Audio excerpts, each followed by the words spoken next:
Hi, I'm DK Will, and this is DK Will Talk About It.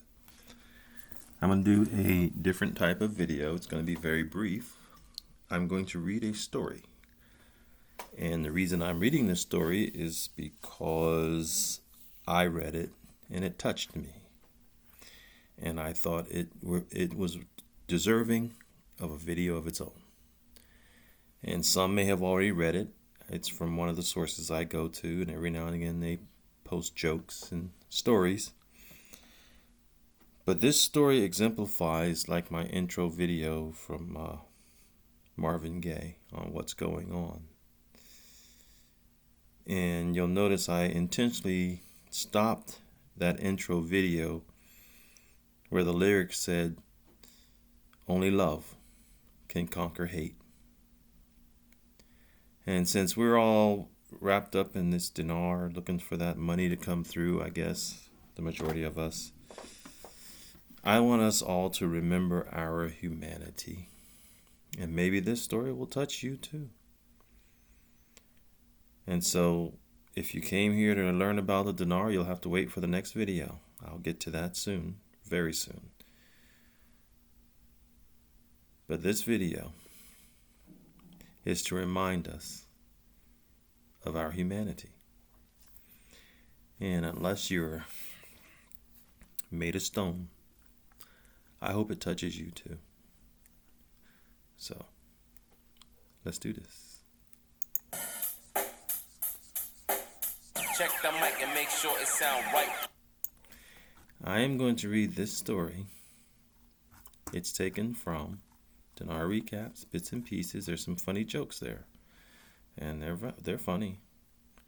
But I'm going to read this story for this video. As she stood in front of her 5th grade class on the very first day of school, she told the children an untruth. Like most teachers, she looked at her students and said that she loved them all the same. However, that was impossible, because there in the front row, slumped in his seat, was a little boy named Teddy Stoddard. Mrs. Thompson had watched Teddy the year before and noticed that he did not play well with the other children, that his clothes were messy, and that he constantly needed a bath. In addition, Teddy could be unpleasant. It got to the point where Mrs. Thompson would actually take delight in marking his papers with a broad red pen, making bold X's, and then putting a big F at the top of his papers.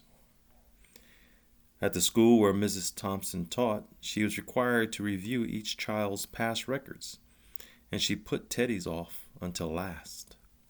However, when she reviewed his file, she was in for a surprise. Teddy's 1st grade teacher wrote, "Teddy is a bright child with a ready laugh. He does his work neatly and has good manners. He is a joy to be around."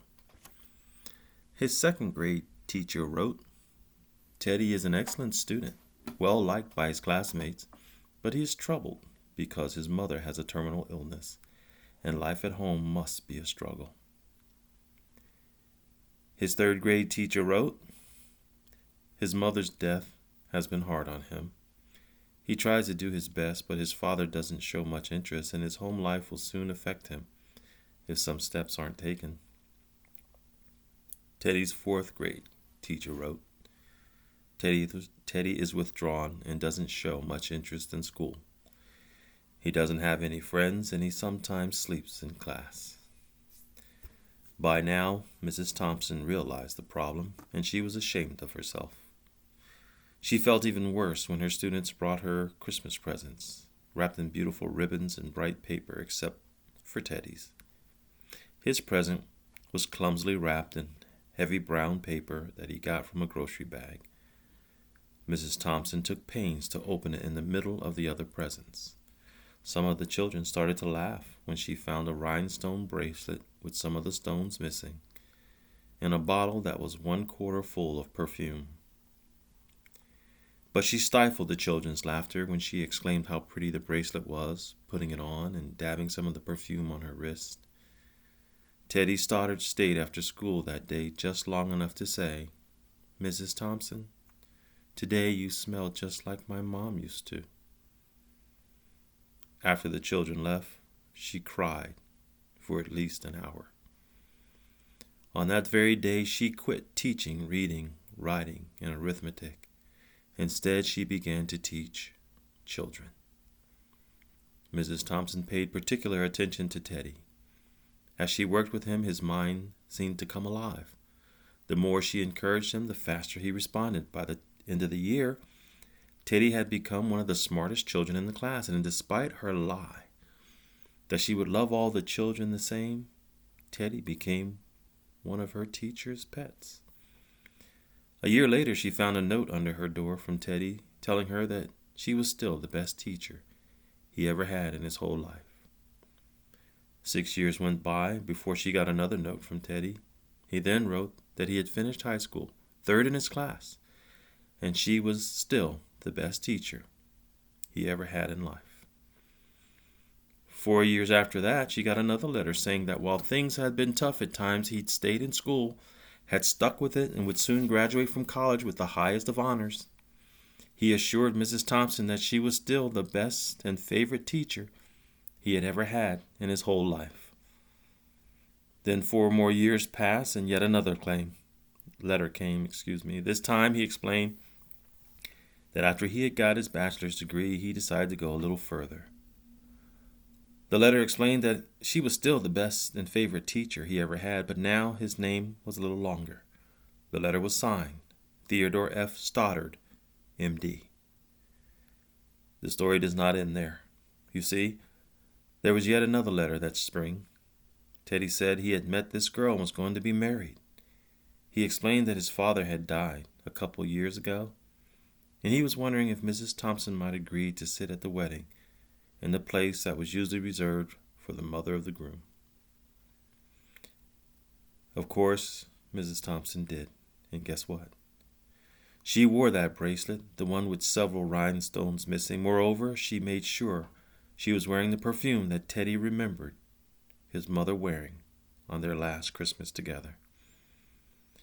They hugged each other, and Dr. Stoddard whispered in Mrs. Thompson's ear, "Thank you, Mrs. Thompson, for believing in me. Thank you so much for making me feel important and showing me that I could make a difference." Mrs. Thompson, with tears in her eyes, whispered back. She said, "Teddy, you have it all wrong. You were the one who taught me that I could make a difference. I didn't know how to teach until I met you." For you that don't know, Teddy Stoddard is the doctor at Iowa Methodist Hospital in Des Moines that has the Stoddard Cancer Wing. Warm someone's heart today. Pass this along. I love this story so much, so very much. I cry every time I read it. Just try to make a difference in someone's life today, tomorrow. Just do it. Random acts of kindness, I think they call it. Believe in angels, then return the favor. I have difficulty getting through this story without choking up. And I want my audience to understand the spirit behind this story, which is why I say the things I do about naysayers and the DINAR world and things like that. But people, we can all learn from others, including Mrs. Thompson. And we don't have to learn the hard way to be an angel in somebody's life, because many times, unbeknownst to us, we may have entertained angels. And the reason that gift, that present, that trust comes our way is because the Almighty knew where his angel could receive an act of kindness and some hospitality. So, I'm DK Will. And this is DK Will Talk About It.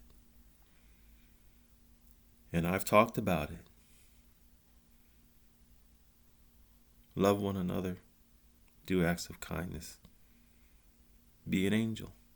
It'll come back to you. Have a wonderful day.